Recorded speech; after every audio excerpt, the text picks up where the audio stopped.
Hi, welcome back. Today's day 3, the final day for our painting over here.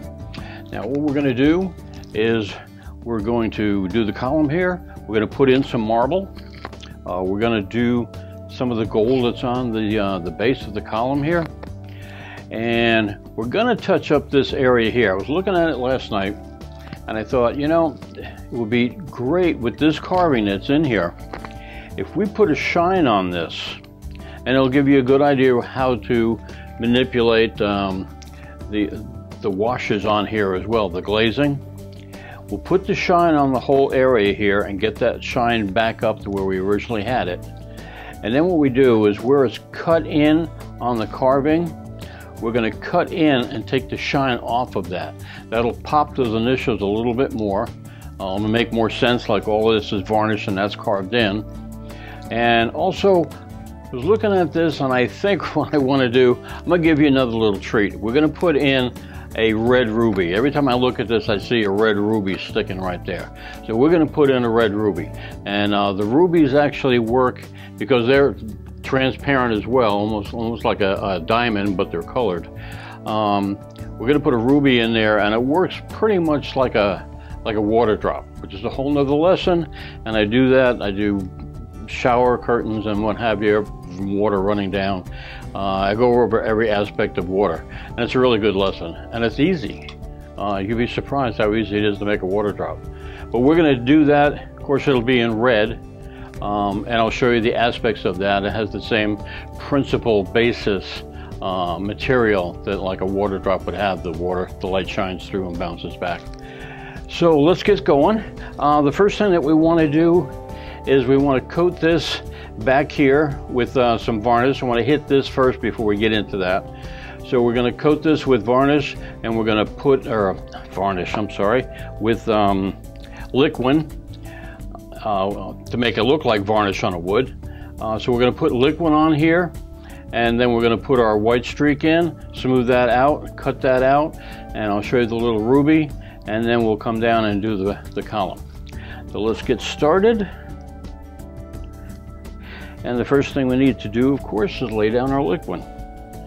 So I usually grab a little bit of paint thinner on my brush and I dampen it off just to get it damp. I don't want it wet because the liquid is pretty wet, but I want it damp so the liquid doesn't just soak up into the bristles, it flows back out. So I get it kind of damp, get some of the liquid, and we're going to put it right over this area again.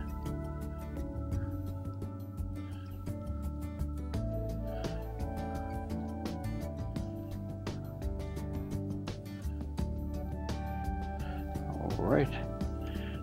Now take our paper towel or rag and just lightly go over it just to get it even. Then let's come back in with a whiter brush because this is a broad stroke here, and we're going to go in with white. Now again, we want to keep our white kind of dry because this is already wet. If we mix liquid with it, it'd be too wet and it'll just dissipate out to nothing. So we want to keep this kind of dry. We want enough paint on there to move around. So now let's take this and let's go right up here and let's just streak it all the way back. Maybe a little bit more.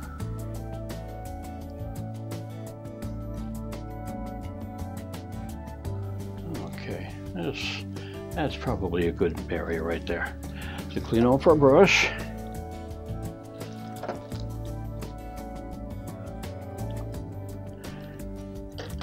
Now let's go with our smoothing, and we're going to smooth this out kind of back and forth this way, the way that it's going, until you see a nice flow, and then we're going to go back and forth this way to get just a little bit more feathering going out on here, just kind of like that.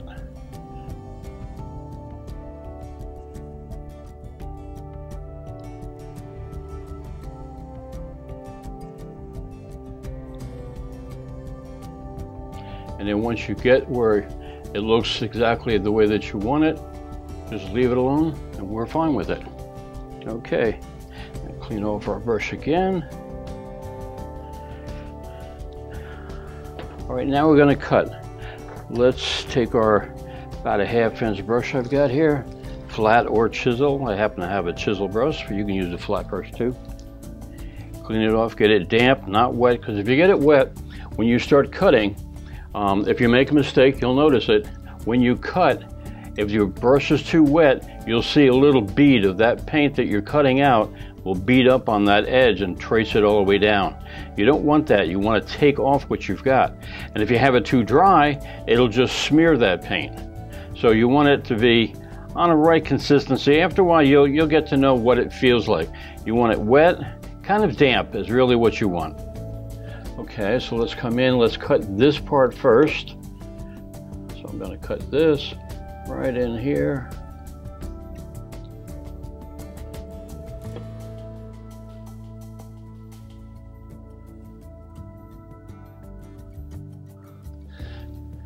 Now my brush was a little too wet, as you can see, and I made a streak going down here.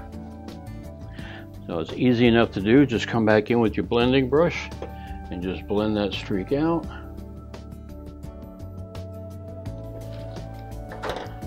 Dry it off a little bit more and then come back in and cut again.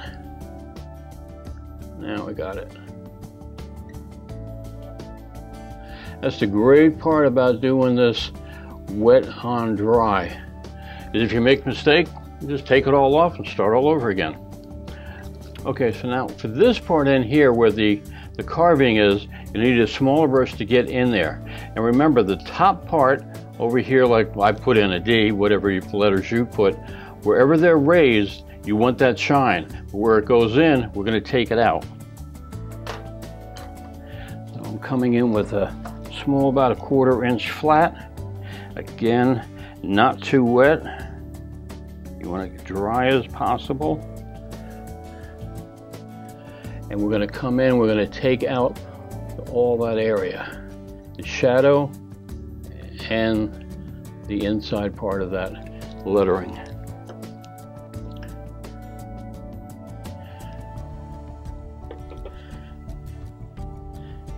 And if you got a lot of paint on there, which I really do, you probably have to do it a few times. You may have to go and clean your brush off and come back again. Just make sure when you come back, it's not wet. It's on a drier side.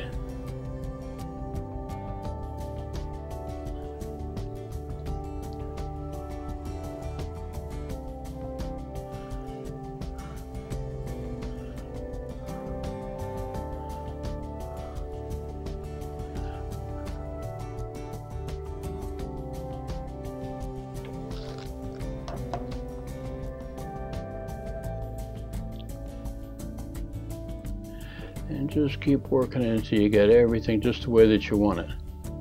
And again, if you take too much off, then just come get your smoothing brush and just blend a little bit more, and it'll fill in that area where you took a little bit too much off. If you do it too many times, you'll have to redo the whole thing. But for the most part, you'll probably be pretty good. You may have a little area. And if you use that blending brush, that should knock it back into that area and you can come back and recut again. Just make sure you don't have your brush too wet when you're cutting.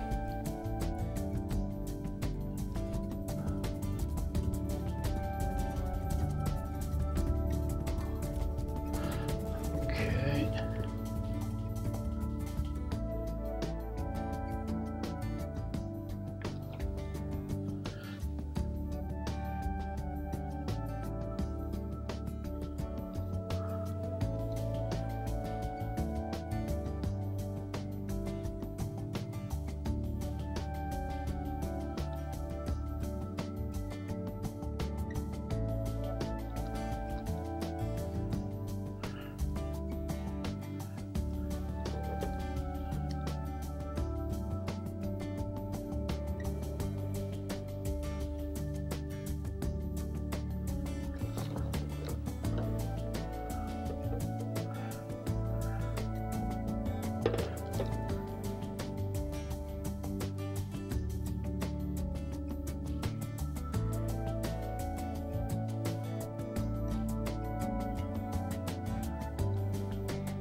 So by now you should get a pretty good feel for laying down and cutting. Cutting is an important part if you're really trying to do fine work,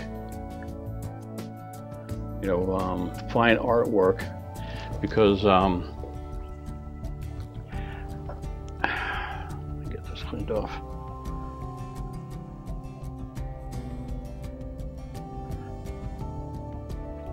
Because it's a lot of little detail. Like, we spent a lot of time on this, but you can see how real it looks. I mean, it really looks great.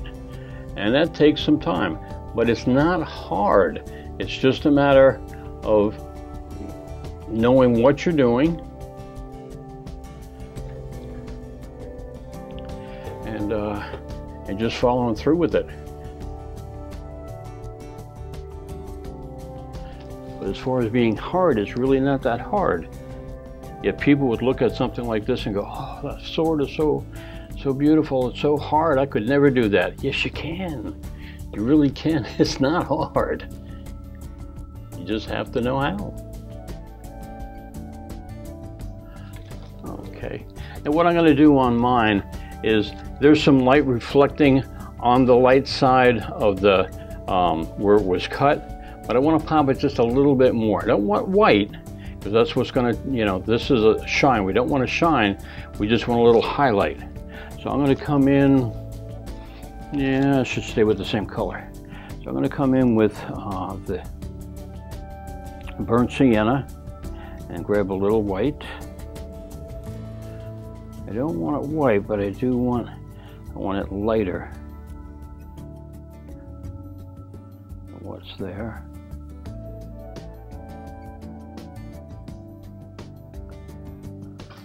I'm just going to hit the highlights on this here. Now again, that would be on the top of this part right here, and it would be right along the edge of the D down in this way. Again, keep in mind your where your light source is. That's going to determine the carving that you're using on this.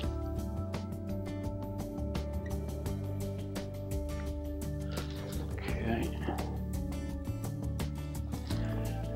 Now we do the same with the H here.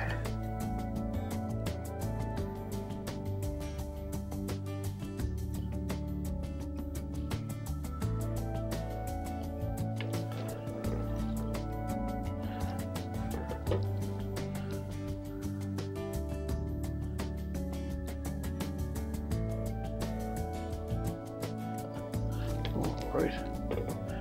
So there we have it. Now it looks like a shine that's been carved in. Okay, so for this part here, let's go in and let's grab some alizarin crimson is the best. We're going to go with a ruby. That's always been the best one.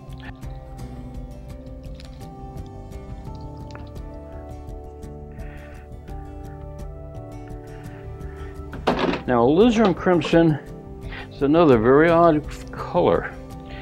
It works great.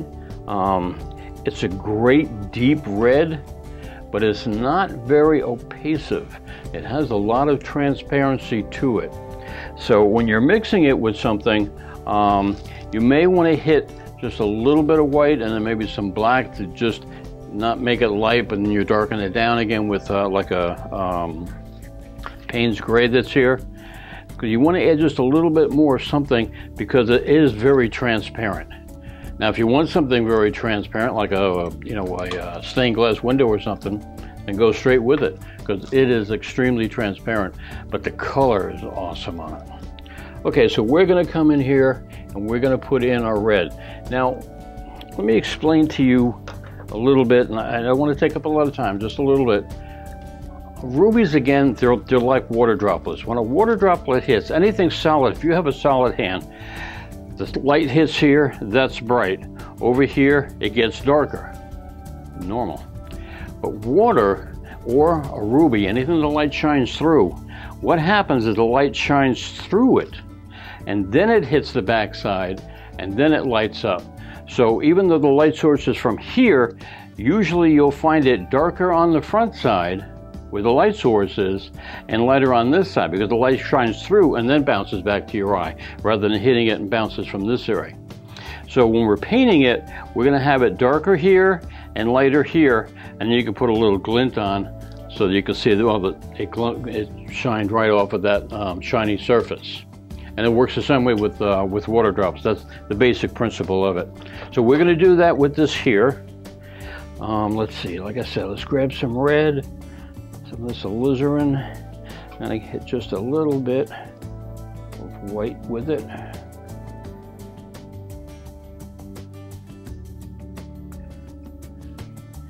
And then I'm going to take a little black. All you have to do is just mix in a little bit, and all of a sudden it's not that transparent anymore. If you mix it on your palette, you'll see exactly what I'm saying. When it's just straight off the tube, see, you can see through it right in here. But when you start mixing it, even just a little touch of white and some other color, whatever you want to use, all of a sudden it stops being transparent, and that's what we want.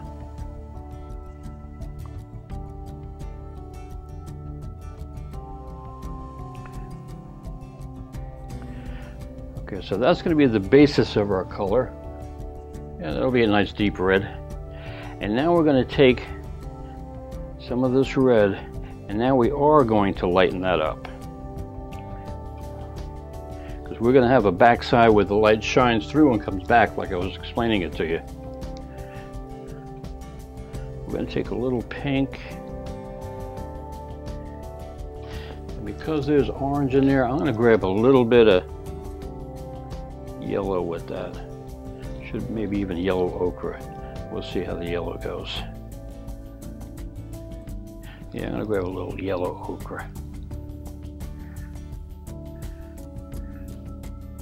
Just to almost give it an orangey, a little more orangey flavor. Which in real life it would, because it's going to grab some of that gold that's shining back in through it. So we've got that back there. I think that should look good. Maybe just a little bit of this.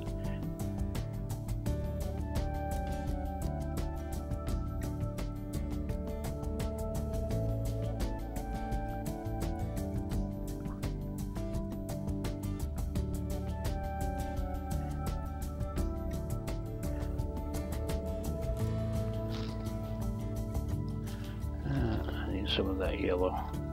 I thought so. And a little lighter.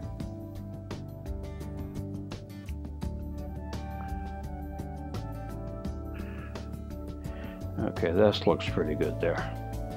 So it really is like a pink, but I added a little bit of the burnt sienna to it, which gave it a little orangey tone, and it has some yellows in there that would be with the gold that's here, and that'll shine up nice. Okay, probably let's go with about a medium-sized brush. Looks maybe a little bit bigger than a 1/4 inch. It's not my real small brush, but it's not a 1/2 inch. I'm going with about a 1/4 inch, I guess. And what I'm going to do is I'm going to lay in the dark first. You don't want to get too thick with this, because we're going to be blending. We're going to be putting some Payne's Gray on the front to darken that front, like I was saying before. Our light source we're saying is from here, so we're going to darken that front, and the back side we're going to put the lighter color and blend all of that in, and then we put our white dot. Let's get our main color in first.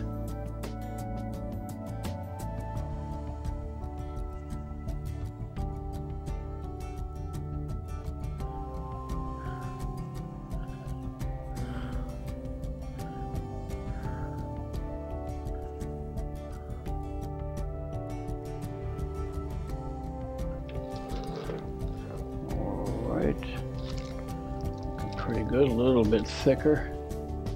You want to cover it pretty well.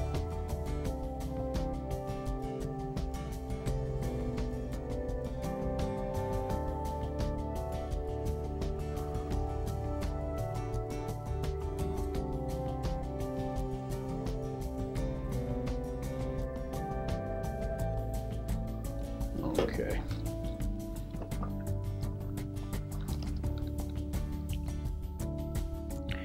Now I'm going to grab my smaller brush because I'm just going to do a little bit on the background here, you know, that's light shining through, and we're going to do some Payne's gray on this side to have it darken it down, but we're not going to do the whole thing or a big section, so we need a smaller brush than what I just laid in, which would be my tiny, I don't know what that is, about 1/8 of an inch flat.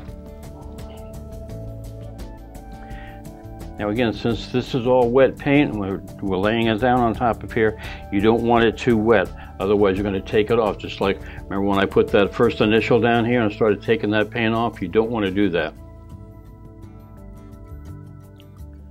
So get it fairly dry, and now we're going to come in with our lighter color. Now again, we're going to be sculpting it. This might not be bright enough. I may want to put a little bit of white back there and blend that in. So you're just going to sculpt it, add a little light, add a little dark until you get exactly what you want. But the main principle is going to be that it's darker on this side, lighter on that side, because the light source is here, and then we put that bright dot on. So the first thing is, let's get back here and make the back side brighter. Yeah, I think that'll be a really good color.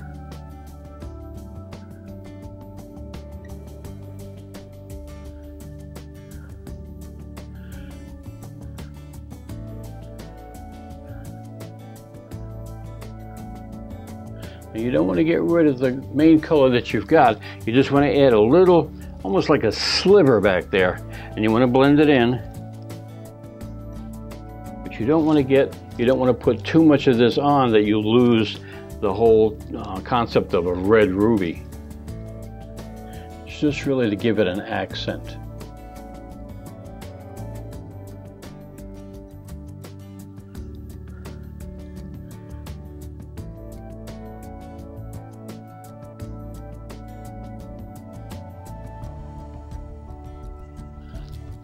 Okay, clean off our brush, and now we're going to grab some of the Payne's gray.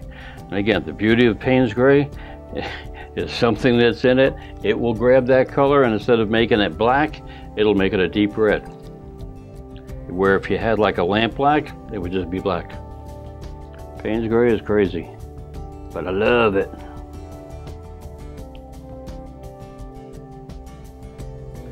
Okay, now let's grab the front part of this.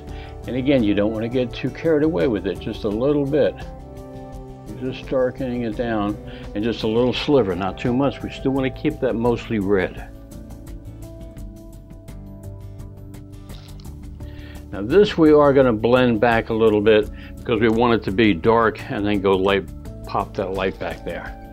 So I'm going to come right along the edge with it. Like that, all the way along, and then I'm going to start blending it back. Get your brush fairly clean. You don't want to get it too black in there. You want to keep that red. You want to blend some of this back. And if you have a dry brush, you can do that. Again, this area is so small, to use our blending brush or smoothing brush would be a real pain to get in here to the size that we want to do, because this is on the smaller size. All right, I think I need a little bit more red. It seems to cover as well as I thought.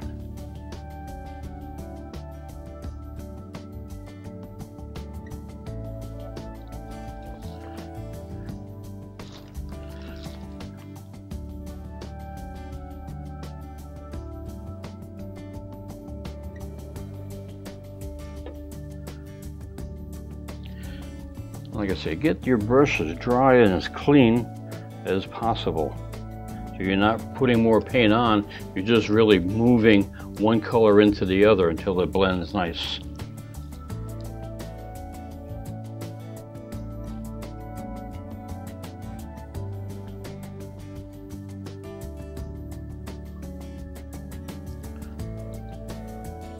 And I'm going to come in with a little bit more Payne's gray. It's dry.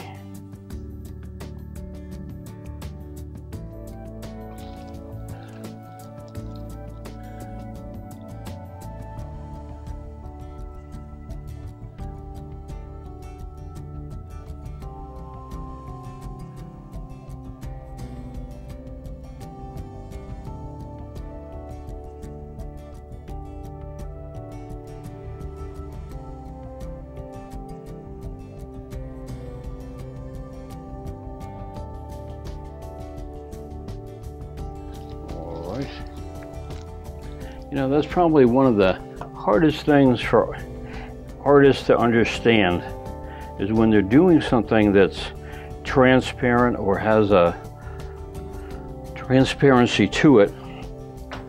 They're so used to anything that a light is hitting on this side that everything is going to be lit up on here. It's a hard thing for them to understand. Like if you had a vase, a glass vase, where the light is shining, that's actually darker there. It's darker there and it's lighter back here. The only difference is after you get blending that, like we just did here, then you put in the white shine like we did in here, and all of a sudden it looks real. And it's really just because you have the dark against where light normally would be. But it only works on transparent objects, of course. You know, a solid object, light would hit here, that's bright, and dark is on that side. Okay, now let's put in our little white dot. Now I'm going to put this in because I think I know just about where I'm going to do it. If you're not quite sure, if you followed what I'm doing so far, I would suggest let it dry. And then tomorrow, come back in and hit your dot. That way there, if you didn't do it right, you can take it right out. If we do mess it up right now, we're gonna have to start all over again. So if you feel comfortable in putting in the white dot, and you'll see me do it, it's really just real quick. But if you're a little nervous about it, just wait till tomorrow. It only takes a second to throw it in. So I'm gonna say that my light source is gonna be right about here.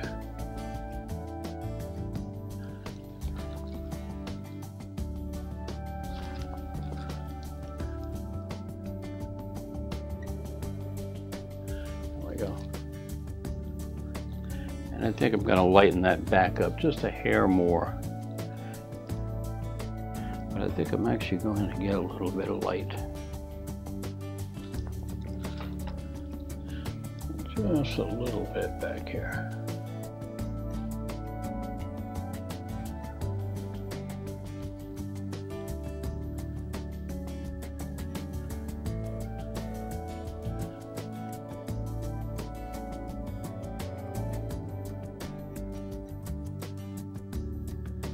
Go. And it looks kind of like a jewel. Okay, now let's get on to the column here. Let's clean off our brushes.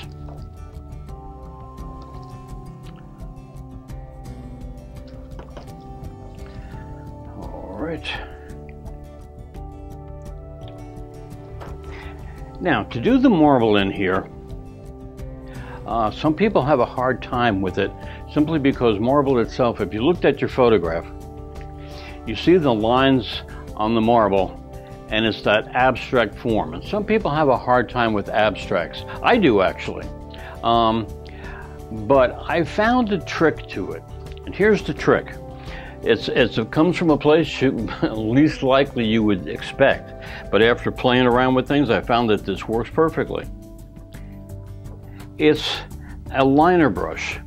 Now a liner brush is a real long skinny brush used mostly in watercolor, and it's for making lines, very thin fine lines, like a lot of watercolor artists, if they're putting in feathers on a bird or hair on a dog or something, and they want to be really meticulous and put in all the little lines, they'll use a liner brush, and they'll just use the very tip and you can go down. The cool thing about a liner brush, and I've used it for rigging on the ships, you know, when you're doing like big paintings, I've done huge paintings, and you're doing a huge ship and you're going to get a straight line from here all the way down there without it breaking, is you just load up your liner brush with the paint that you want, not too much, but you know, you load it up. And then again, I usually take this and I'll just start here and I just go all the way down with it, and it'll make that. I've made lines huge, about that long, one stroke with these letter brushes. It's a great brush, but it also has a very good unique quality in doing marble. But you don't paint marble with this this was made to do just that, make lines. So you're painting with it. I use it the same way that I use like with the rat brush. Instead of painting with it, I'm actually pushing it. And when you push this brush, it'll jitter and jump, and it'll actually make those abstract forms that you wanted to do for the marble in here all on its own. and it'll make it a lot better than if you try to hand do it yourself. So let's take a liner brush and watch me first so you can see what I'm doing, because it's a little different. Oh, let's put some liquid down first. It's a little different, so if you watch me a couple of times, you'll see how I'm doing it, and it's really very easy. Okay, we're going to grab some liquid, and we're going to coat our column.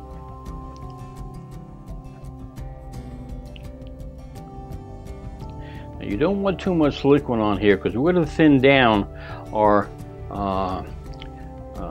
marble that we're going to be putting in. So we don't want it real slippery at this point. We just want a little coating on it. So come in and rub it with a paper towel or your cloth that you have, just to get an even coat, and take a little bit more off than you would with this, where we're smoothing everything out. Here we're going to be thinning it down, so it doesn't really have to be that smooth. Okay, now if you take your liner brush, we're going to come in and let's go with just straight Payne's Gray, just to show you how that covers. I usually take a little bit of paint thinner, and I'll get it wet, not soaking wet, but I want it wet, not damp. I want a little bit more than damp. So I just dab it a little bit just to take off some of the heavy water that's on there, or the paint thinner. Then I'll take some of my Payne's Gray, and I want to get it down, not real runny, but runny enough that it'll bounce and slide for me. If it's too thick, if it's not watery enough, when you try to push it, you'll get a blob and it'll be nothing. And if it's too watery, you hit it and it'll start running down. So after a while, you get the feel of it and just exactly how much to do. And it does take a little bit of practice, but it's great when you do. You'll see. Okay, so now I'm going to come in. Let's follow it pretty much what they got here. Again, it's not going to be exact, because I'm not trying to copy it exact. I'm letting the brush make the design. I'm just kind of guiding it so that it's close to that photograph. So if we come here, let's just go up here and just push it on the side. See, it's already started making it. If you go over, don't worry about it. We're going to cut. We're still cutting with this tool. And I'm going to come in and go in just a little bit more with it. See, down here, like that.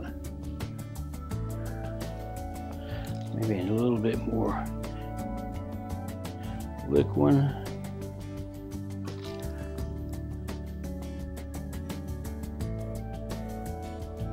Again, you can kind of guide it, but you let the brush do most of the work for it on here. And again, if there's something that you don't like when we're doing this, like say I didn't like that spot there, just come in with our brush and just take it out and redo another stroke.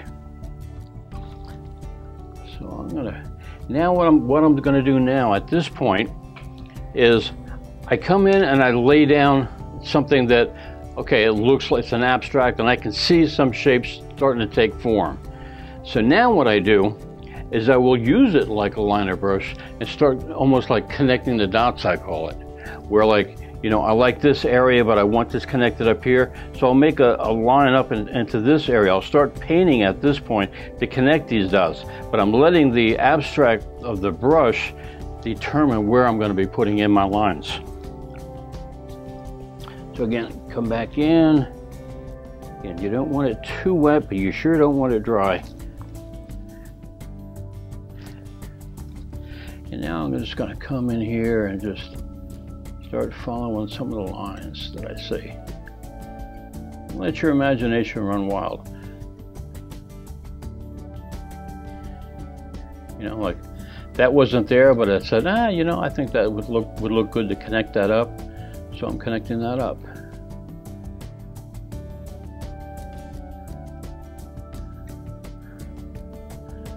This is the fun part. It's like I say, it's like connecting the dots is how I see it. You know, I see some things that the brush started making but didn't complete, and I'm just completing it up now. And the same thing here again. It might come out A little too solid there. Just grab that here.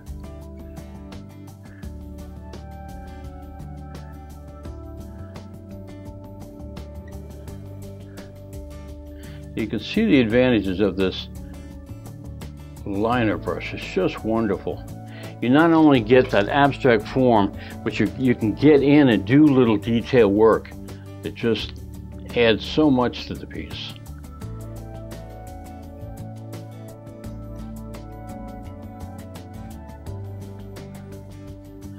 Again, I usually go right over the edge because, you know, this is actually going to be going around it. Just have fun with it. Just whatever's in your head, you see something that's in there, just follow it. More than likely, you're probably right. That's what it should be. Okay, once I get that in, we're going to do more up here. Once I get my basic in here, before I get up into that area, I'm going to come in and I'm going to use my smoothing brush. Now, with this, we don't want to take out too much of it because we'll lose the detail we just put in. But there are certain areas, if you look at marble, real marble, there's certain spots where it chips and it runs in there. It's like veins in a person's arm, for that matter. And the veins that are in there, some of them actually do dissipate out into the rock itself. You know, you have the different lines that are up there, and sometimes you smooth it out and it actually goes into the marble and it'll come out in another line in another area. So I'm going to kind of do that. I'm going to be sculpting with this. I'll hit certain areas. If I like something, I just don't hit it. But if I want to smooth out a little bit, I'll come in and just keep smoothing it out until I see what I like. But as I'm smoothing it, I'm going to be going in the flow that I've got here. Right now, I'm saying that my flow is pretty much like this. So I'm going to be going and smoothing pretty much on that same flow, and that keeps it all uniform. So I'm going to come in, I'm going to hit this area here, and just lightly. It's always best to go real light at first, because it'll get a nice uniform feeling for everything. And then come back and make a few passes. And then once you start seeing what you've got, then you can start saying, oh, okay, yeah, I need to take this out. I need to stay more in this area here, you know, and you just stay there. And the more you stay there, the lighter and the more stuff that you take out. So I like that, but that's a little too rough right there. I like that line. I'm going to leave that alone. This looks fairly good, maybe a little smoother. That looks good, like that, but this looks a little rough. So now I'm going to stay in this area a little bit more.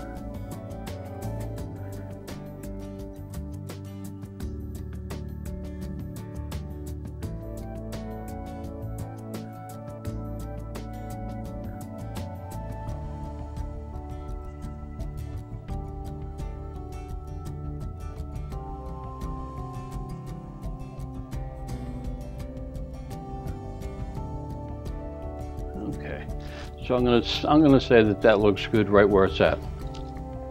Now I'll come back in with my liner brush, wherever I put it. Here it is, and I'm going to finish up and do more here.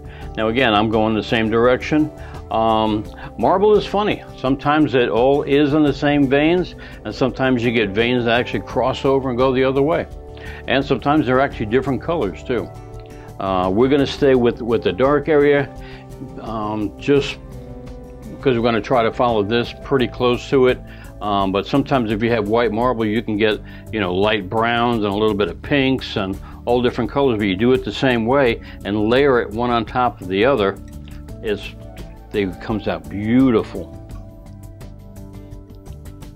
All right, so now let's go back in here. I don't want to get too carried away, maybe just up into that area.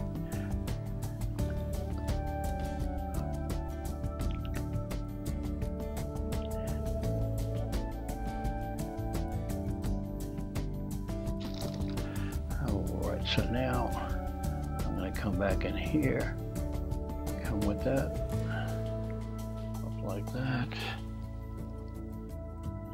And just let your imagination, however you feel. If you see it, oh, it's a little, and it sees something dark going up there, then put that dark spot up in there. Again, if you don't like it, you can always just take it out and start all over again. You know, I can just say, well, I like this, and just come in with my turpentine and just take that out, put a little bit of liquid back on it, and redo that.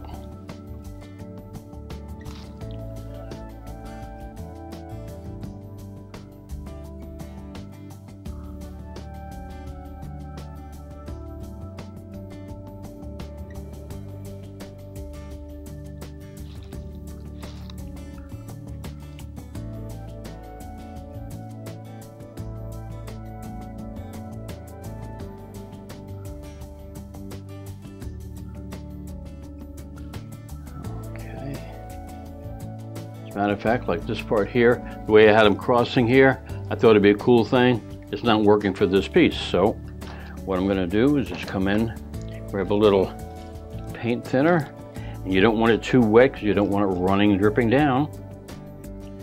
Get it fairly damp. And I like this part, I didn't like that. So you just come in and just take that out.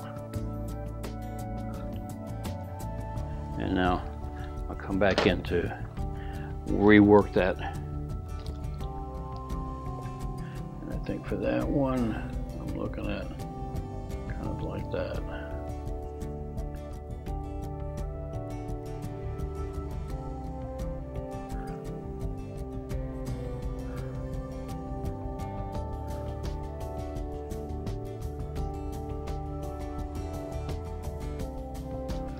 Or maybe just a tad up in here. Come over with that.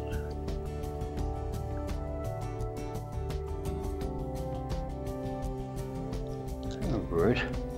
Now come back in with my smoothing brush and just give a light hit just to get it uniform across the whole piece. So I don't have one dark area and a light area. This whole thing is a vein, so it's all looking like a uniform vein. That's why you hit this real soft like that. Make it all kind of uniform. Now that I got it uniform, now I start looking at it and saying, okay, what do I like, what do I don't like?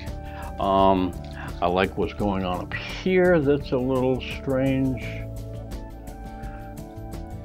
And that, in fact, this is a little big for me. I like some of the details in here, so I'm gonna go with the little smaller brush. Clean it off, get it dry, kind of like our smoothing brush. It's going to be dry and no paint, no wetness to it at all. So I'm going to have basically a smaller smoothing area because I'm in tight spots and I really want to sculpt some of this a little bit better. So let's come in there like that.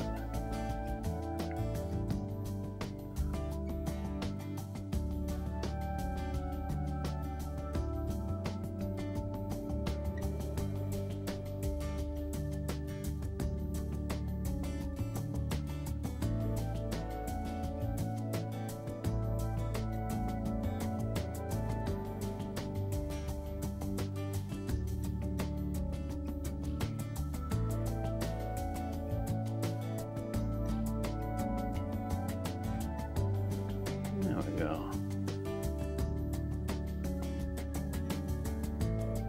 It's looking pretty good.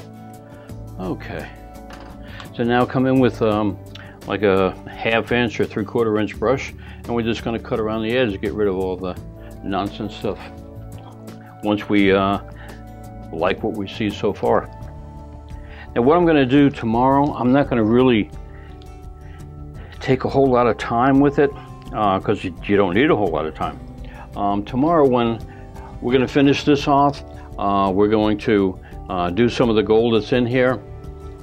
Tomorrow when I come back in, it's going to be real quick. This will be dry, and I'm going to show you how to put a little bit of shine that's on there, kind of like what you're seeing in the photograph.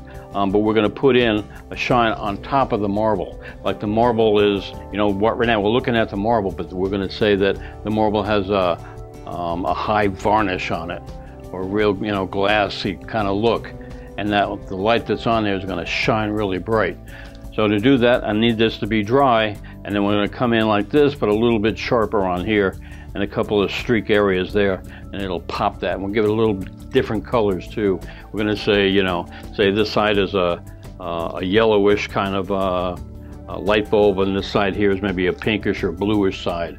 And it'll just give a little feel of contrast. We'll do the same thing with this down here. We are going to hit some of that highlights, but not that real sharp bright. So let's come in. And again, that'll only take a couple of minutes to actually do that, shine that up, maybe pop a little thing here and there just to show you. It'll just be about 2 minutes. So I'll throw it on the end of this this lesson here, but I'll wait for it to dry for a day and then I'll come back in. All right, so let's get rid of this. Not that we really need to, because this is going nowhere anyway. We do want to straighten this out.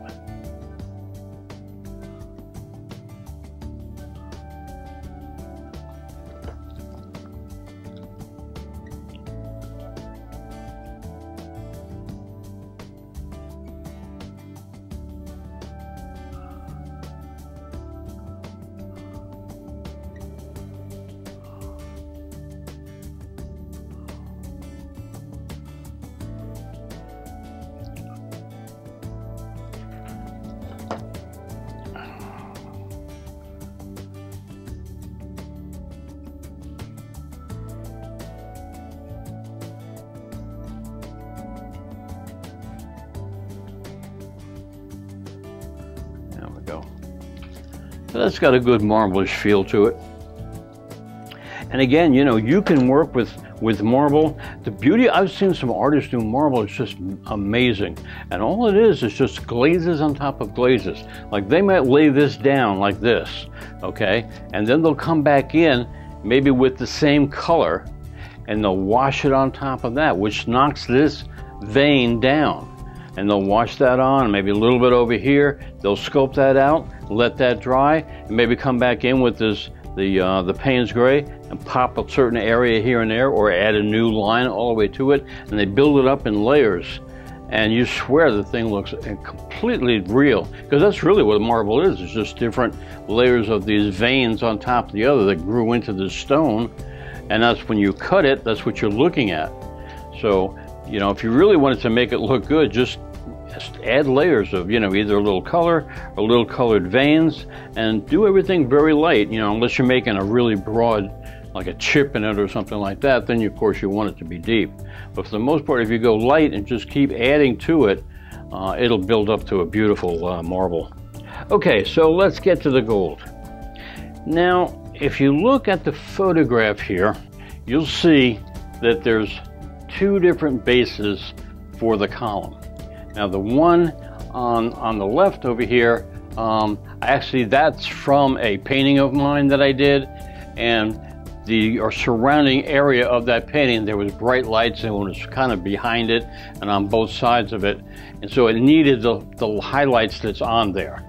This other one here that's on the right, the larger one, this one here is actually, it's a photograph, it's not a painting, it's a photograph of a gold base. And you can see, you know, the coloring is totally different than the other base, and there was a lot of mauves and what have you, purples. They were in the painting that I did, so of course you have to throw that on the gold. Where this one is just a straight shot, it's in the gray tone, so it's picking up some of that gray. What we're going to do on this one is really kind of a combination of both of them. We're gonna come in and we're gonna stay primarily, we're gonna follow the photograph to a sense in here. We're gonna keep the structure the same as we already have laid down, but the light source and stuff is gonna be kind of on the line of the photograph. The only difference is, because we have our column here is on, we have that pinkish, almost purplish kind of tint over here from the violet, and we have a yellowish tint over here, and we're going to gloss this up a little bit. But I'm going to say that this side over here is getting like a straight white, like maybe a sunlight or a lamp, you know, incandescent light that has that yellowish tint to it on this side here. So we're going to tend to, our highlights are going to tend to be in the yellowish tones. Where on this side here, we're going to go in to either and we'll have to see how it plays, probably more into this coloring right here, which is like on a purplish line. That goes with the gold very well. Blue and ochre don't like each other very well. So we'll see how that goes. But for the most part, I think we're going to stay on the yellowish side here for the highlights. And then on this side, we're going to say there's another light over here that has more of that ultramarine violet kind of feel to it. And that'll give a good roundness to the whole piece. It'll look like two different lights, and it gives it a 3D look when you can get two different opposite colors, complementary colors almost, on one side and the other. It really pops the piece out. Okay, so let's go in, and first let's lay down our dark areas. Then we start hitting the lights, and that'll be the color shift that we do. So I'm going to take my 1/4 inch brush. Oh, first let's go in and do some liquid.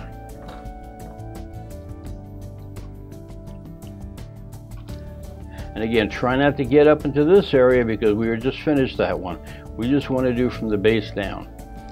So lay your liquid in. Try not to get it too thick.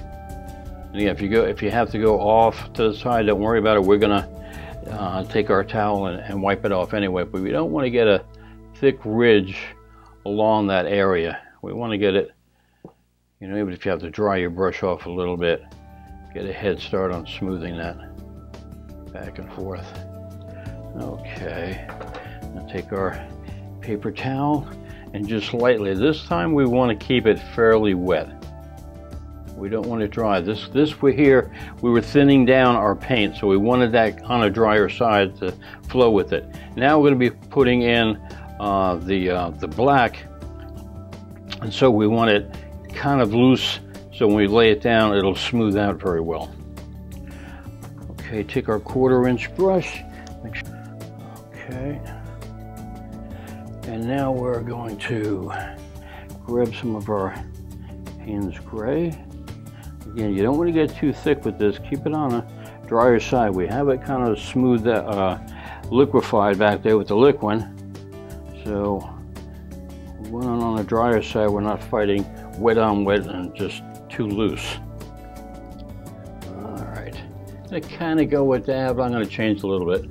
So we're going to say that the base is a little darker than what is in the photograph, but it's still dark on the bottom. And again, if we go over, don't worry about it. We're going to cut that. Not that we need to. It's not really on a painting, but if this was in a painting, you could go over it and just cut it right out like we did all the other. All right. And come in just a little bit here. We're not quite as dark as the base, but we want a little bit of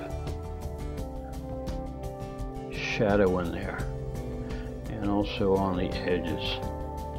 We're going to put our lights right here, not on the outside like mine is over there. So we're going to need a little bit of a shadow, just kind of like that. Just work it back and forth a little bit. That looks pretty good. All right. Don't worry if it's not perfect, we're going to smooth it out. We'll be sculpting it as we go. Okay, now here, same thing. We're going to shadow it back just a little bit.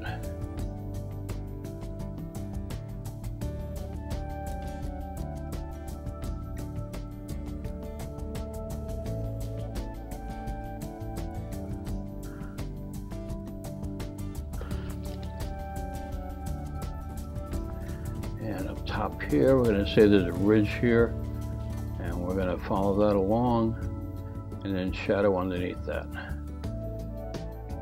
Can add a little bit to the edges here.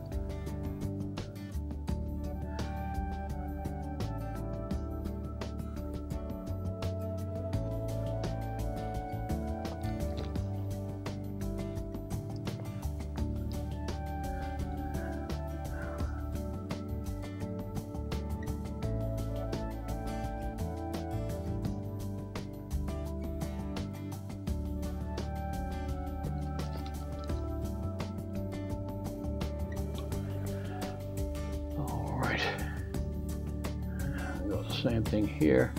Do this one a little bit. That's a little dark for me, but I'll use it.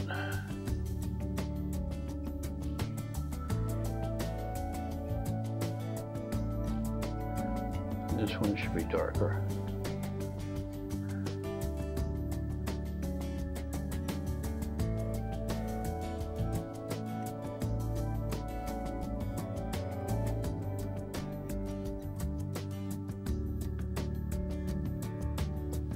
Okay.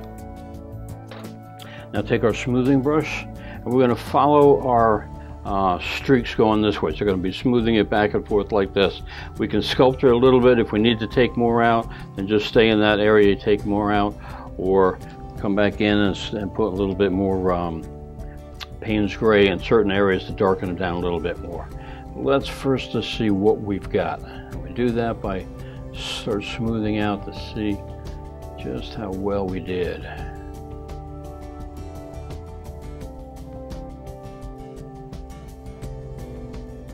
And remember, it might look a little dark at this point.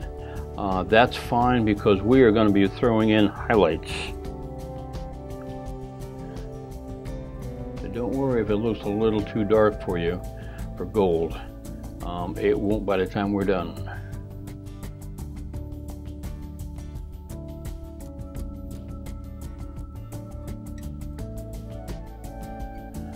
Okay, that's a basic kind of lay down, not too bad. Now I'm going to go in here and cut just because I want to see what I've got, and sometimes like a dark area here could be a little distracting. It might look like it's darker than it actually is. So I'm going to just do a rough cut on the outside so I'm not distracted by looking at where I want to place what highlights on this.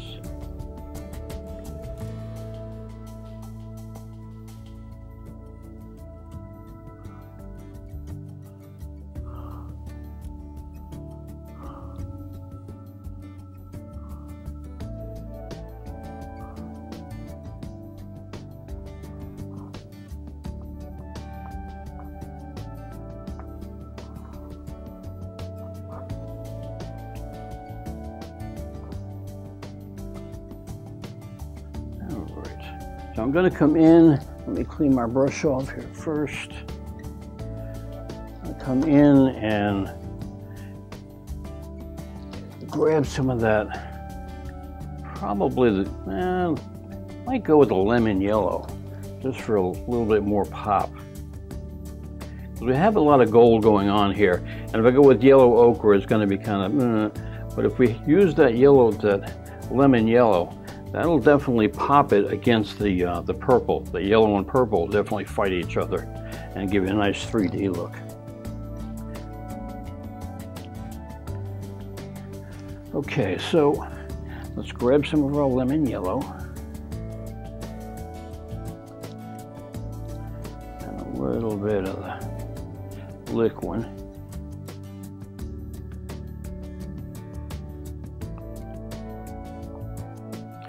Again, you don't want it too wet, but you want to get enough on there to make a splash. Okay, so let's start at the base down here. Now, if you look at your photograph, you can see that there's like two main bright lights. They've got almost kind of dead center. That's probably the lights behind them. They were lighting up the hallway or whatever they were doing for the photo shoot here. We're going to extend those lights out a little bit more to the left than the right. Not quite as much as my painting is, but we're going to extend that out just a little bit. So we're going to say that our bright light is going to be over here. Now, because this thing is a bent, rounded, kind of a column shape, it's going to have a highlight more here. It's not going to be up top because that bends back again, but it'll be about here.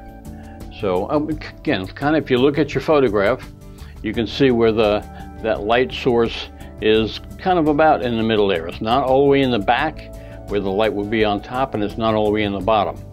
So that's kind of what we're going to be following here. So I'm just going to grab it, just smooth out a little bit.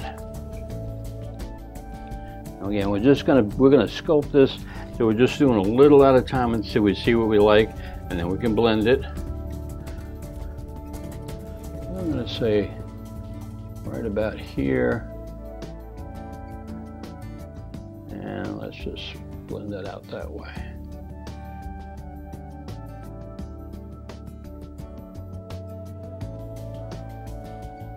I'm gonna say something, and a little bit more color in there.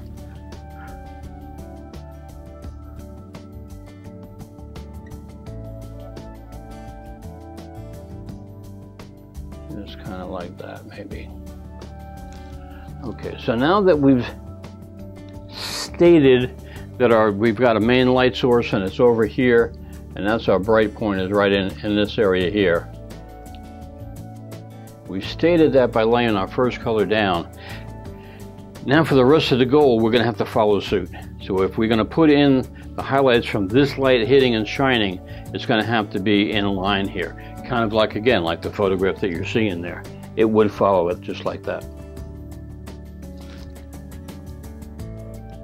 So now let's take this, and we'll just hit that part a little bit, fade it out.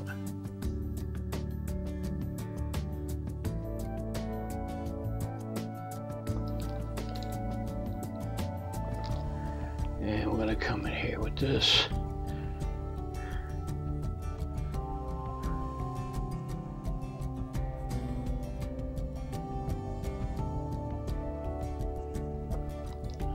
Just kind of like that. We're going to come in and, like I say, we're going to smooth all this out. So we're just kind of getting a rough lay-in of where we want our brightest spots to be. How bright. Just kind of like that.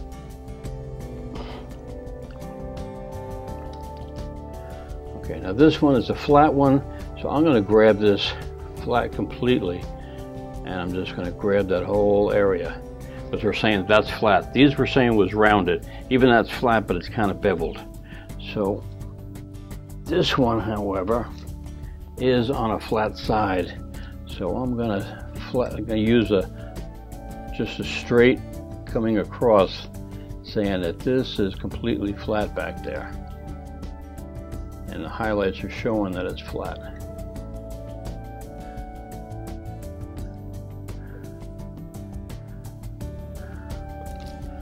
Okay.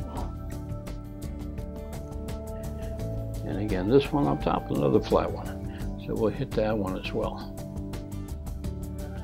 May not shine that as much though. Maybe just give a little shine, just to break it up. We've got two rings the same.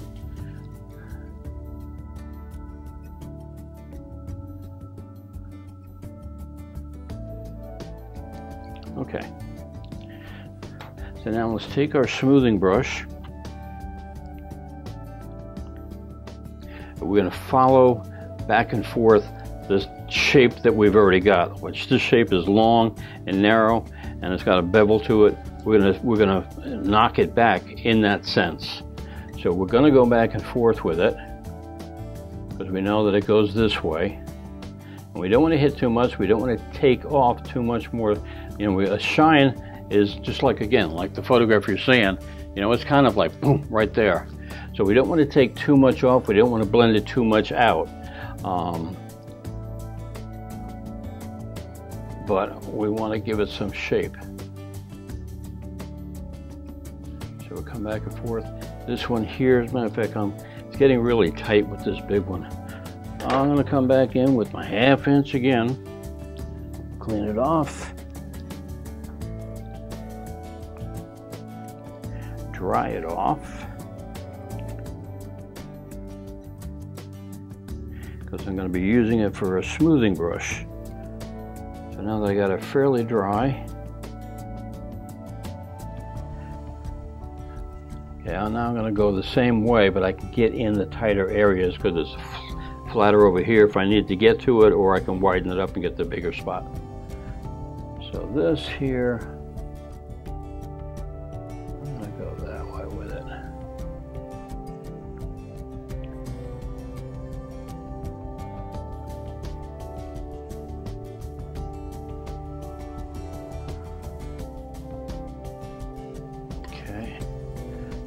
this one here.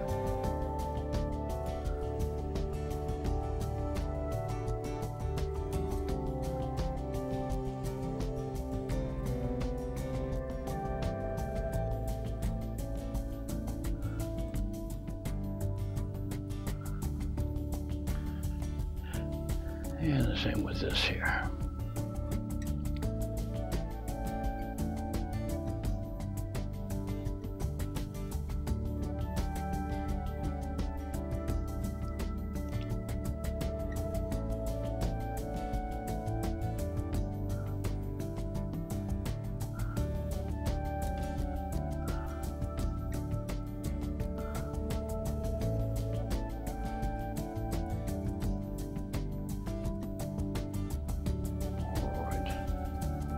Again, just keep playing with it and sculpt it until you get what you like. If you need to add more highlights, and add that.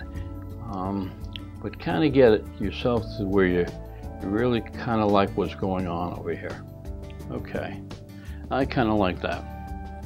So I'm going to let that sit there right now till I see what I do on the other side, and that'll determine for me if I have to put in a little bit more shine, and I know I will, but it's how much more shine I want to put in by looking at the other side as well. Because sometimes if you just stand on one side, it starts looking so cool, you get carried away with it.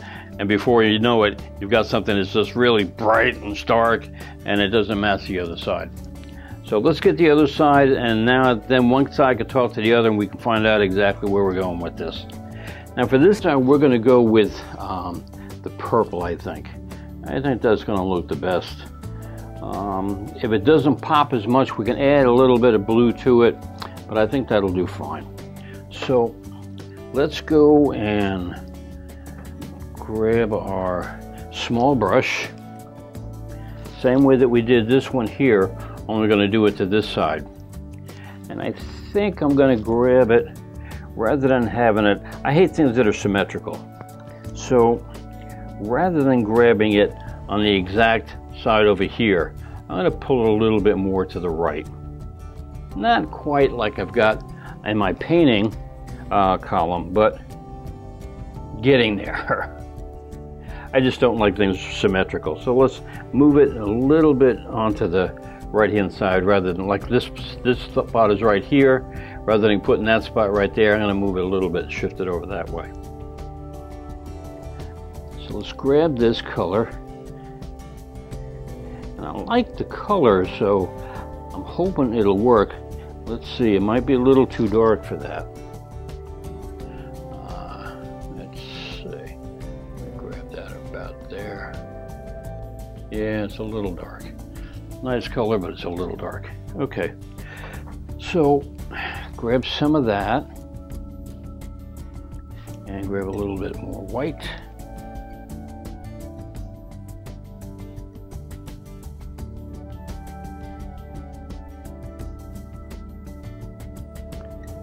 Just to lighten that up a bit.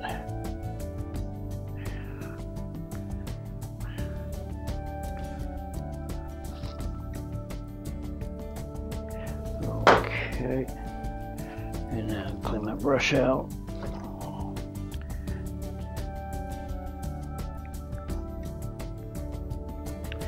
And let's grab some of that.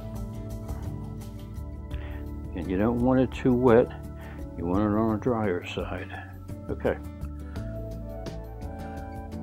Okay, let's try that again. Yeah, that's much better.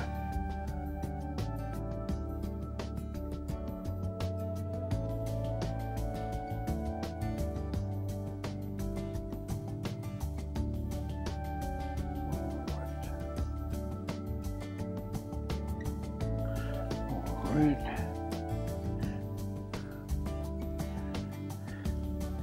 And now when you're doing this, don't get it right up to the edge, because we want that to be like bending around dark back there. So get it right about here, and then just shift it over a little bit, just like that.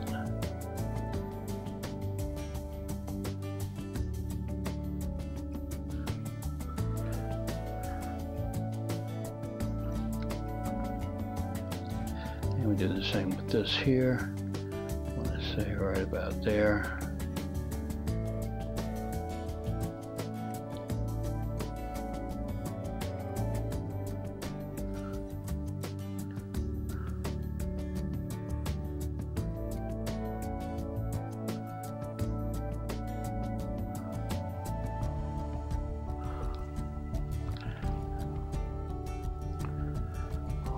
And this one here too.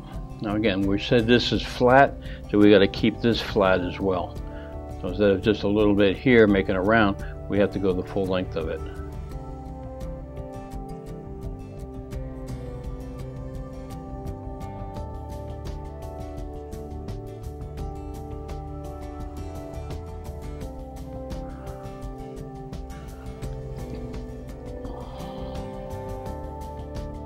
And the same with this here, this is flat.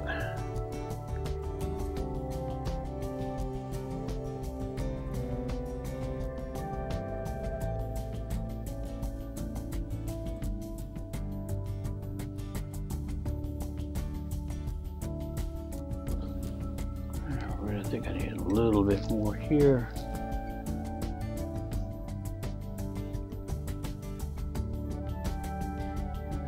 Smooth that out a little bit more.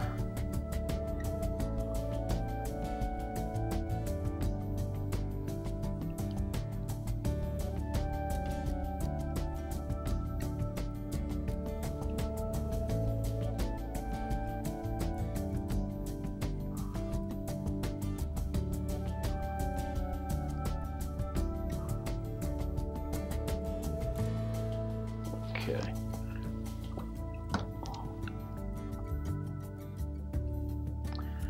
And it's taken pretty good shape.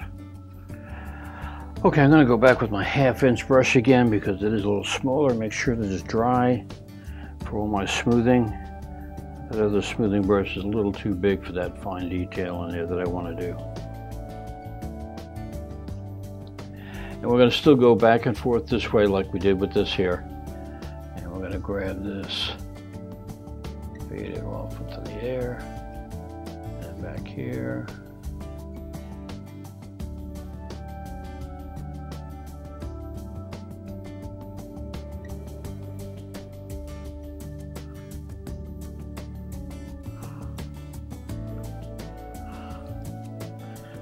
And same with this.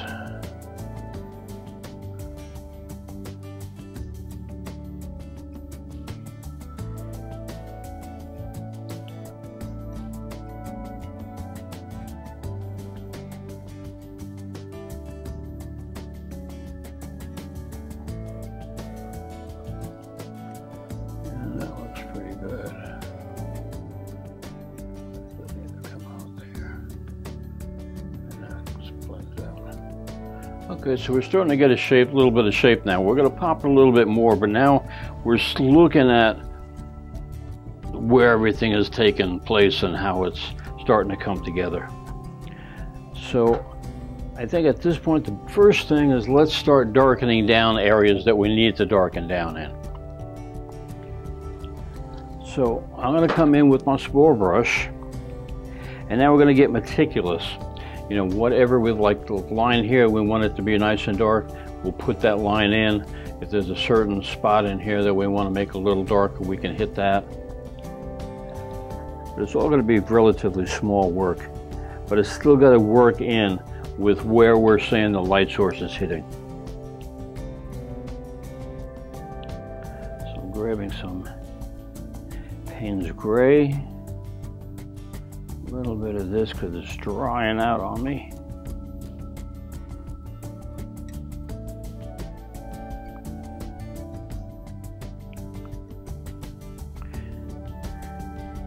Again, you want it to be the right consistency, but you don't want to get too much on your brush. You always come back for more, but if you put too much down, it's kind of shot. Okay. I kind of like what's going on when we're looking at an actual photograph, but I think I'm still gonna, let's start sharpening up and then we can see where we go from there. This I'm gonna say is a nice heavy line.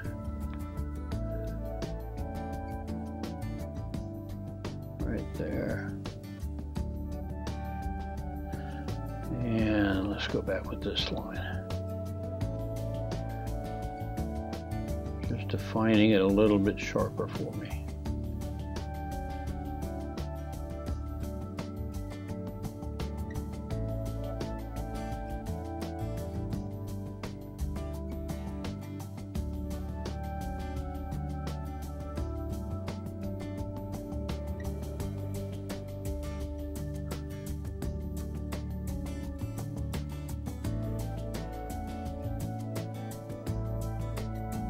Again, if you go over the edge, don't worry about it. We are going to cut this, so I'm not that concerned about it.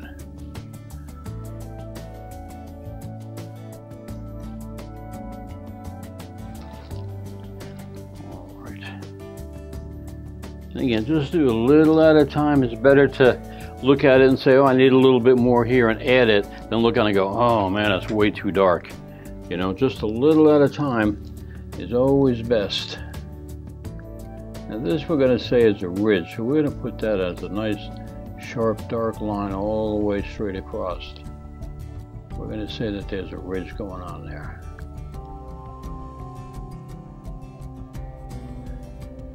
Therefore it would feather down darker on a certain area.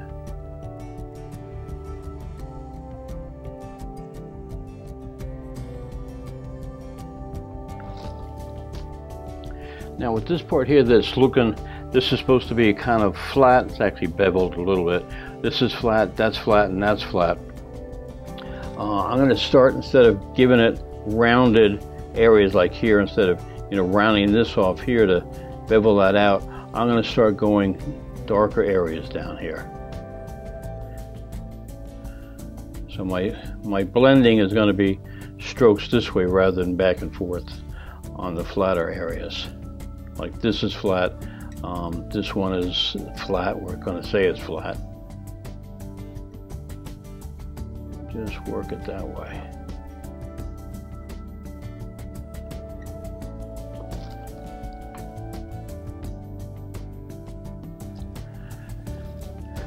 And we'll do the same thing here. I'm not going to go quite heavy with that. I like that lighter look up top. Maybe just a little spots here and there, just to break up the two flat pieces. Okay.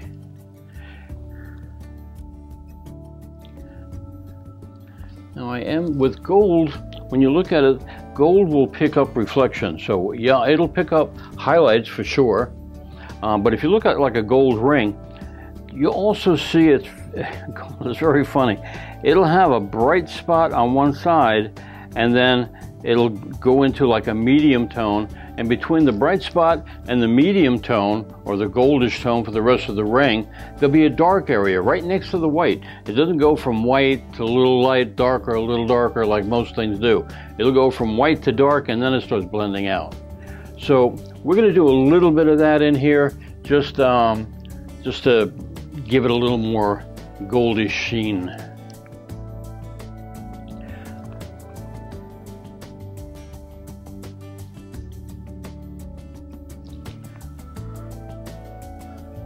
Okay, so like this here, we got these two going on.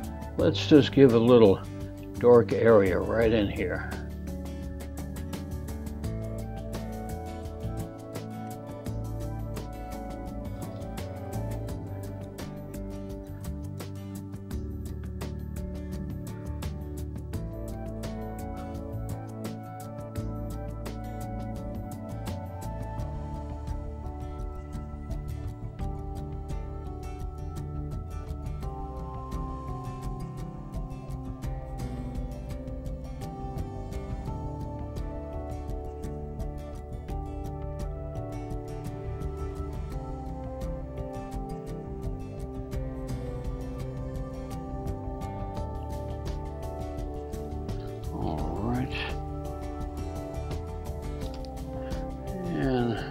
Hit this in here too. I'm going to say right about here. Let's give this a dark spot.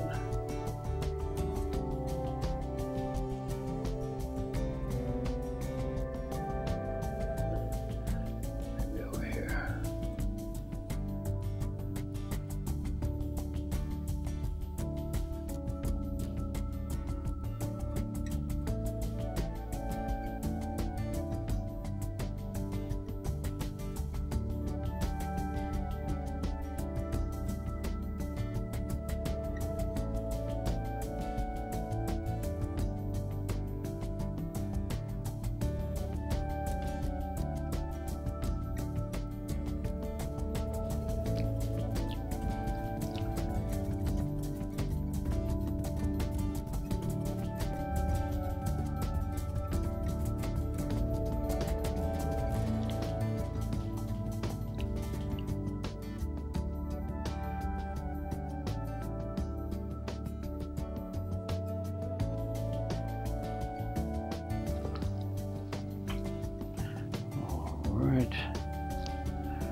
And let's hit one, say right about here. You don't want to get too dark with this, because it really just gives you a dark, you know, if you're doing a really bright gold, yeah, it's almost white and black, and then it goes into the goldish color. But we're kind of looking at this, we're saying this is a little muted out rather than a high shine. So for that, you don't want to go real straight dark. You want to get it, you know, you can get the dark edge to it, you know, and then like this edge here, and then fade this out so that it goes from dark all the way, fades into that color. But you don't want to get it too dark like this real dark line here.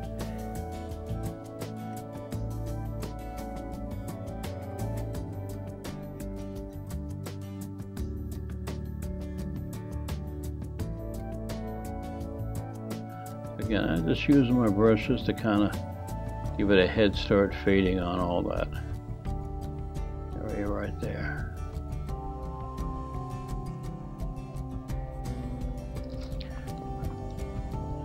And let's see.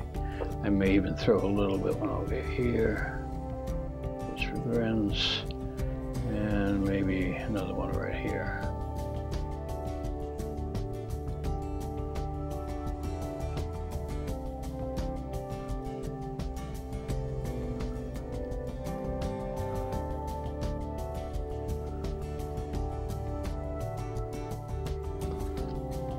Right, and we got one more to go here, and let's take that,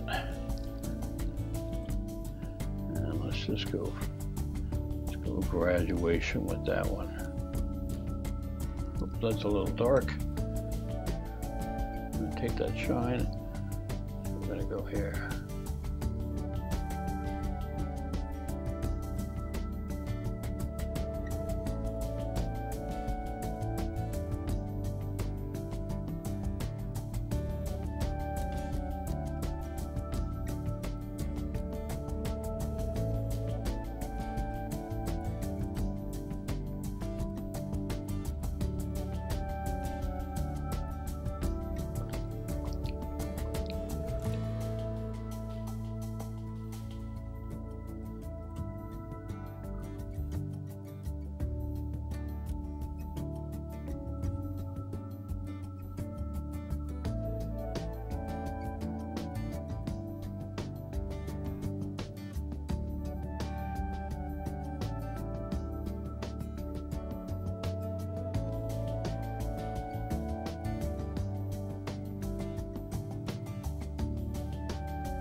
Okay, that's kind of giving us a little gold look here. So I think that'll pretty much do us for today. We're going to do tomorrow, and it'll just be real quick. It'll be just a few minutes actually. What I'm going to do is when this dries, I'm going to let it dry and I'll come back again and I'll show you how to put a little sheen on the column here, and we'll pop some of the other areas in the gold here to brighten them up a little bit, probably a little bit more color to make a more definition of the purple and the yellow. And we might come in here and just hit a little pops here and there, just to show you how you can just do that once the painting is dry. Just add a little bit more. So it's just going to be a few minutes tomorrow. So what I'm going to do is I'm going to leave. I'm going to let this thing dry, and then I'll come right back. Okay, so through the magic of TV, this is now dry, and we're going to come back in and we're just going to hit, like I say, a little bit of coloring in here to pop that a little bit, some more bright spots in here, maybe a little darker to give it a little more pop on here, and we'll just grab a few little things just to show you how you can come back over that. You know pretty much of it, but we're going to go over it just one more time. So let's go and grab our color, first let's hit this this purplish color, the cobalt violet, and we're just going to wash over all of this. Now, when you're washing a color onto something like this, it's best to go with just a straight pigment, because we're going to put our liquid on top of here, and so that'll give it some smoothness, so we can just smooth it out. But if you add any white to it, even though you want it not to be a dark purple here, you want it to be just a tint. If you add any white to it, what you're going to do is now, instead of being at translucent and color range to just coat it, that white is going to make it more opaque. So this is why it's best to just put in a little bit of your straight color, and just don't put much in, and smooth it out, you know, to where it's real thin, and it will be lighter. And you won't have to worry about being over the darker areas here, that it'll lighten that up if you added white to it.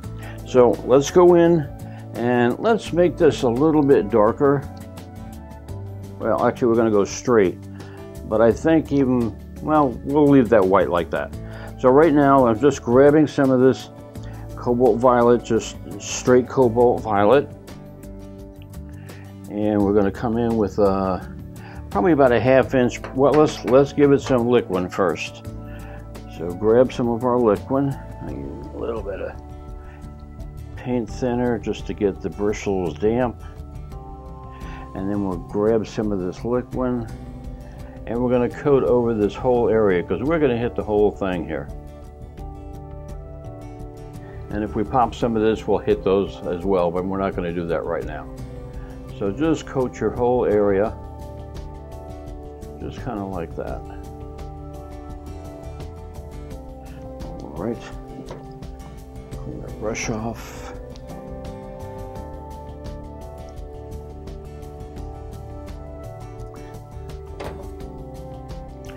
And now let's grab our paper towel or rag and just give it a real light touch, just to smooth it all out. You don't want to take the liquid off of there, because we want that to be as wet as possible while we're blending. And now let's take about a 1/2 inch brush here, and we're going to go just on this side over in here to give it the purple, and we're going to blend it going over there, so it'll give this gold that little bit of color which it would have if there was a purple light over here. And then we're going to leave this part alone, which is the yellow coming back. So I'm going to dampen it with just a little bit of liquid on my brush, just to get it on the bristles, but I don't want it wet, so I'm going to take a little bit of it off. I just want it damp with the liquid. Now come in and grab our straight pigment. And again, you're not going to want much, because you don't want to darken it down, you just want to tint it. And now let's go on here first. See how translucent that is already?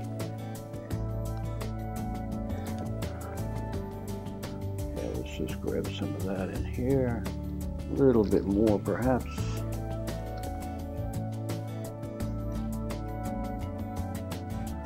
That's looking pretty good. And then we're going to hit this area here too. And we're going to bring those highlights back in again, but we want to give that whole base a little coat of this purple. Seeing that there's a blue or purple light on that side. And again, don't worry if you go over, we're going to cut this again anyhow. There we go.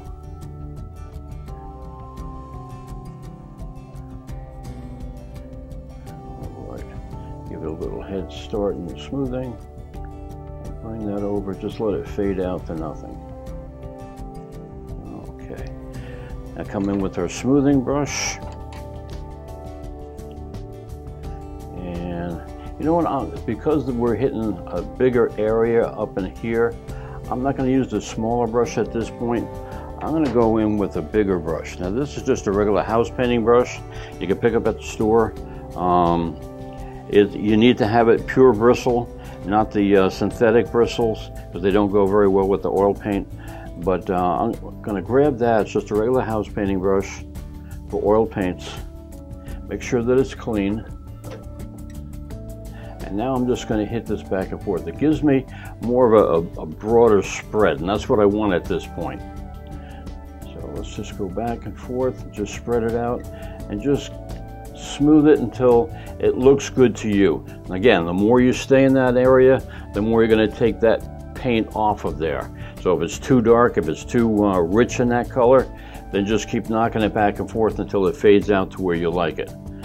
But again, this is real soft. You're not hitting it really hard. You're just lightly touching it. And if you need more, just stay in that area. It will blend it out more.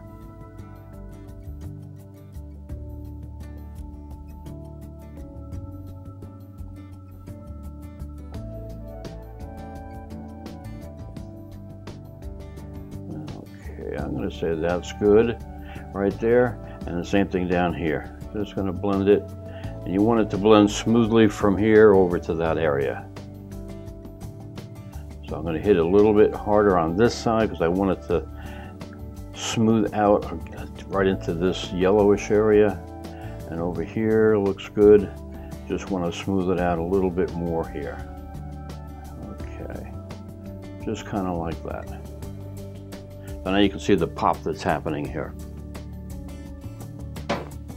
Okay, now what I want to do is I'm going to put the shine in here. Now because we have it wet and we have a color down here, we want to be kind of careful on the light streaks that we put in, because if we put it in and we don't like it, just like we put in here, we put this streak in, and like I said, if you didn't like it, just take it right back out. We could do that because the whole part was already dry.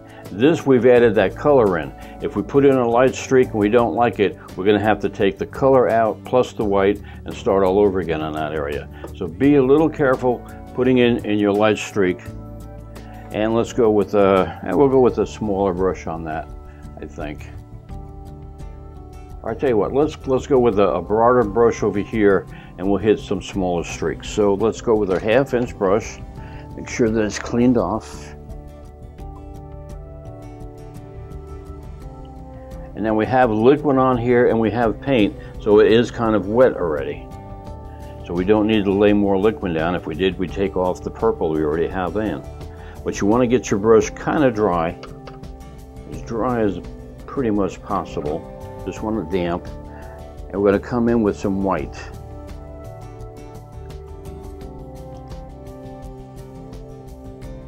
Now for that, let's see. Yeah, we can come in with some of that color, because if it's just bright white and we don't get it, it's going to be shiny. I want the bright white over here. So let's throw in a little bit of color, but we want it on a lighter side. So I'm taking some of that and some of this purple we already have, and I want it brighter than what we already have down here, the purple we laid in. But I want a little bit of that color in for the shine over here.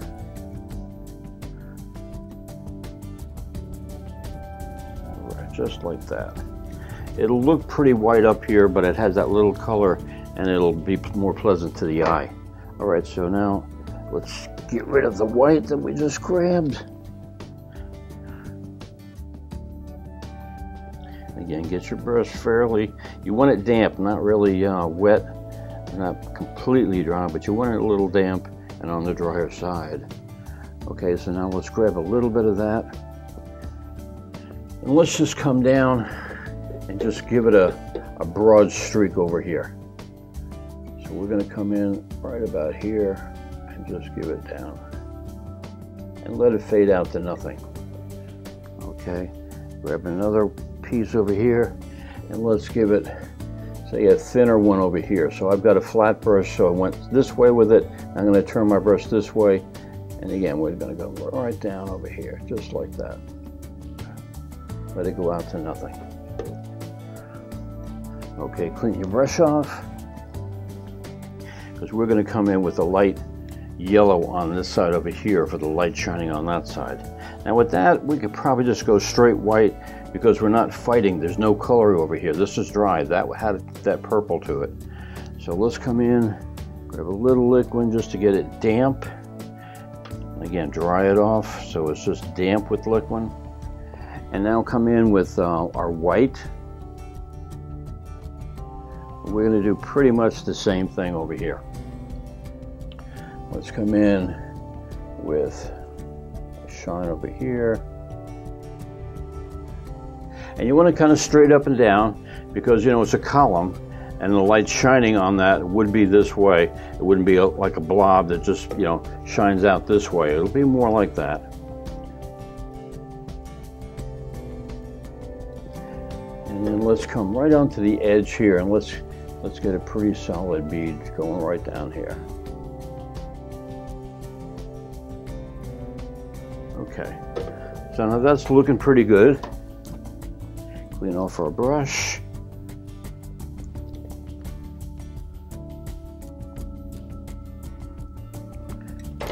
And now, like I say, I'm going to go with my larger brush here because it does a better job on bigger surfaces. It gives it a lot more uniform smoothing. If I had the small brush, I might have different streaks, where this will just be one continuous uniform blend. And we're going to blend it back and forth. We're going to hit it first going up and down because that's where our streak is going. Very, very lightly, just to knock it back so it doesn't look like a paint streak. And then we're going to go back and forth this way because it would actually shine from this way down, but it would shine around the columns as well. So let's just go back and forth this way here. And again, I'm going real lightly with this, just to get it a uniform flow with the paint we lay down. And that looks pretty good right about there. Okay, now I'm going to go back and forth this way, and if you want to, again, if you hit it a little bit more or stay in that area, you're going to start taking that out. And if you hit it, if you start pressing harder on it, you'll take it out as well. So when you're smoothing back and forth, if you like a certain area, just stay away from it and work on the areas you don't like. So now I'm just going to go back and forth with this. See how it's going. I want to blend a little bit more on the bottom here, I think. That looks pretty good. That looks good.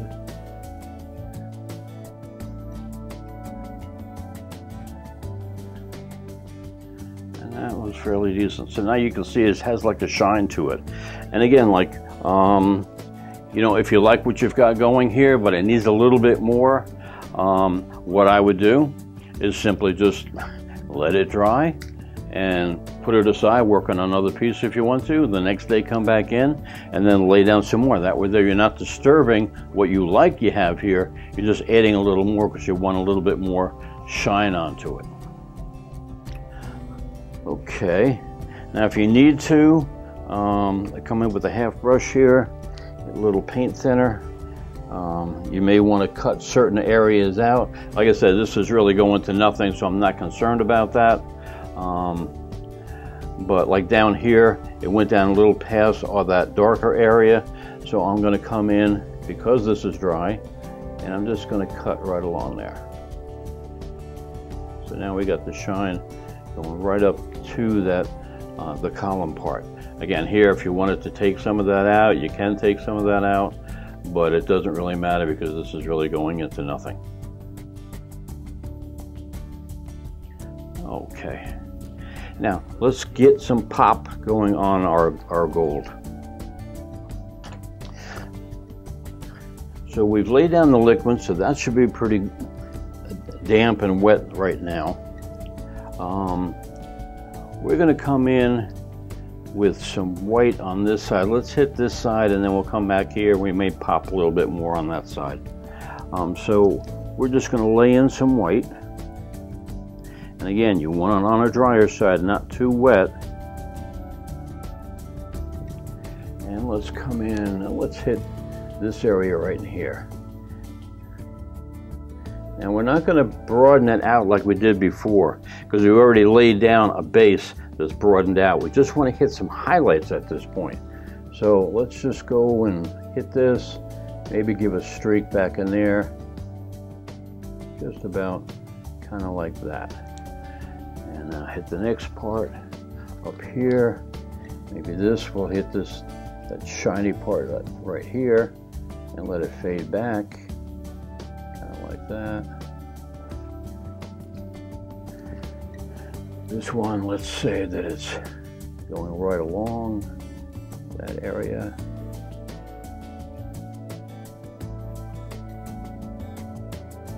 Again, don't be too concerned that it looks like a blob. We're going to smooth that down. And say this area here. Again, I'm going to go and hit this with a shine. Now again, we said that this was flat, so we're going to have to cover the whole surface here rather than this. See, this, I just hit this area because we want it to be curved, a little darker there, a little darker here. This we're saying is flat, so we need, whatever blending we do, we're going to need to go from here all the way to the end. And the same with that way. Like that. And see, for this area here, we can hit right about here. And again, the same thing. I usually clean off my brush, and I'll leave one side sharp, and then just fade it out. And that's really how gold likes to work. It gives you a sharp edge, and then it fades out into the other background. So I'm just giving it kind of a head start here. Okay. And I may want to come in, just so it's not blunt, just come in with a little bit more over here, giving it a break, and maybe over here just a little bit.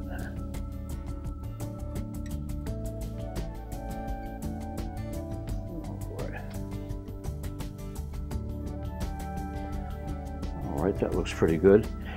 Now for this, because it is smaller, I'm going to use my smaller smoothing brush rather than the big one. You could do it with the big one, but you'd really have to be tedious. It's a lot easier when you're doing smaller areas with the smaller brush.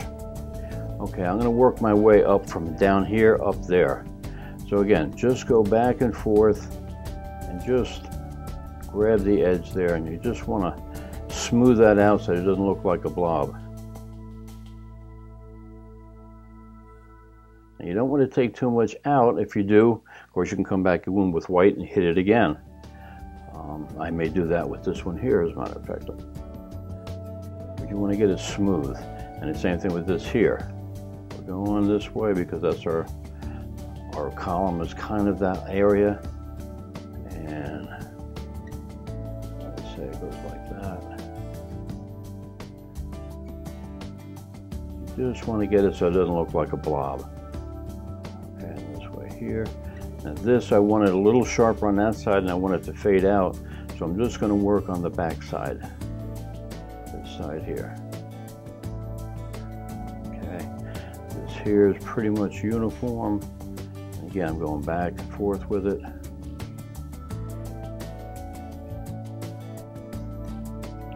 And the same thing with this. I want to smooth it out, but I want to blend it to the right side more than to the left. I want that to be a kind of a sharp edge. And this here, I'm going to blend that way.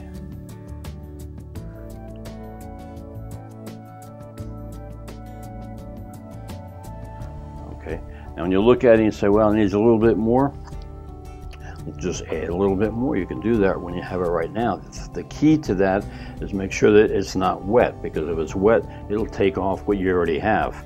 If you're laying on just regular dry paint and not much, your brush is dry and your paint is fairly dry, and you just blot off so you don't have too much on your brush, then you can come in and again, like here, just get a little bit more highlight.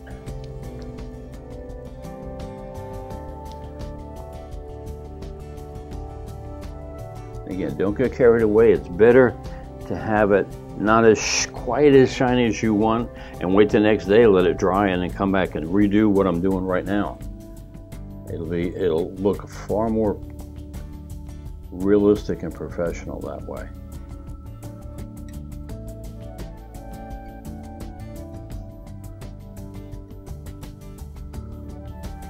Okay, now come in with our smoothing brush and just smooth that down.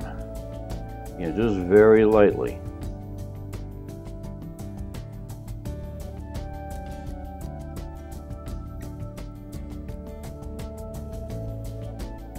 There you go. And that's looking like a shine. Now let's work on this side here. Clean our brush off, because we're going to go with that light purple. Clean it off, but make sure that it's not wet with the paint thinner, it's dry. And now let's grab some of that light purple. And we'll grab it, same sort of area like that. Right over here.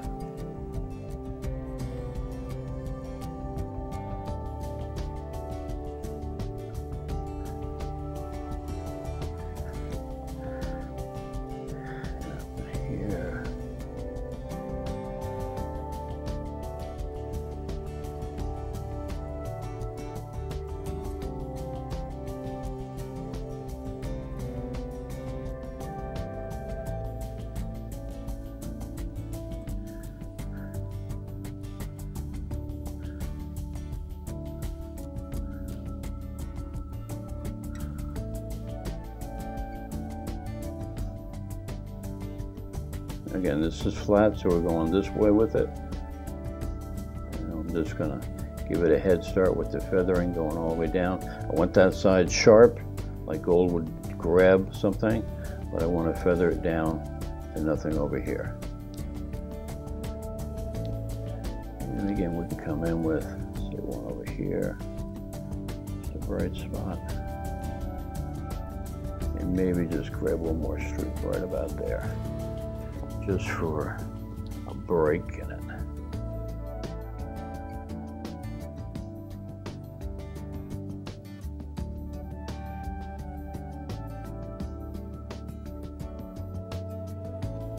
And probably want to put a little bit more white on that.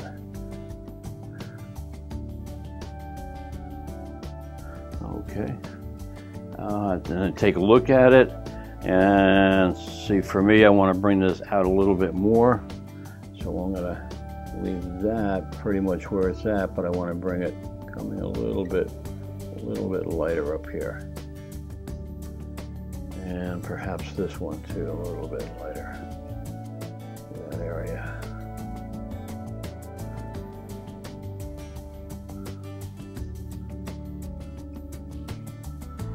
Okay, that looks fairly good.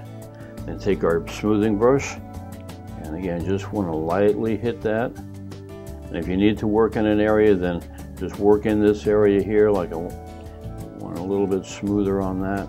I can come back in and whiten that back to give it more pop if I want to. Make sure you keep it clean. And then this one here, same sort of thing. I want to feather that out toward the right.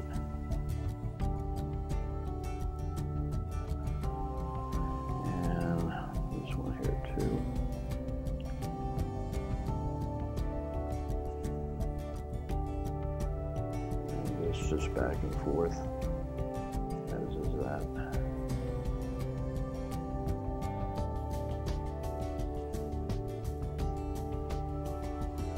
Okay, I kind of like it just like that. I want this to be a little bit brighter. That's a little brighter white than that is, but I want that. I don't want a uniform boom boom. I want to keep this where the main light source is over here, and that's just like a background light, so it's a little more muted down. Okay, so that gives you an idea of how you could just throw shine on any object that you just make. Like we started out with just a flat column, put in our marble, let it dry, and then we got a shine on top of it. You work in layers, and glazing is wonderful. What I've shown you so far today, I mean, we did a nice sword, a nice column, looks great, there's gold ring, everything looks good, but I mean, this is not a painting that you would sell. So what we did with all of this is to show you how you can take one of your paintings you've already got done, or a new painting that you're going to do, and apply the principles that was in this lesson onto your painting. Again, this was a column. Maybe you want to do a vase. Now you know that, if it's a see-through vase, it's got to be darker on the light side where the light is shining here. It'll be darker there and a little bit lighter in the background. Let it dry and then hit that, that white dot or the white streaks like we did with this. You know, just use the principles that you've learned in here onto the paintings that you have. That's the whole purpose of this. It's not, you know, I'm not doing paintings that, oh, follow me and you can have a nice painting to hang on your home. There's a few lessons I do that because some people want that. But, you know, my main purpose is to make you a better artist, the best artist that I can possibly help you with. So take the tricks throughout all the lessons that I have, take those and apply them to your paintings. If you come away with a nice painting, that's great, but I want you to learn the principles of it so you can apply it on painting after painting after painting for many years to come. So I hope you enjoyed the lesson, and look at some of the other lessons that I have. They're really very good, and you can learn a lot from them, and again, apply those to future paintings that you're going to be doing.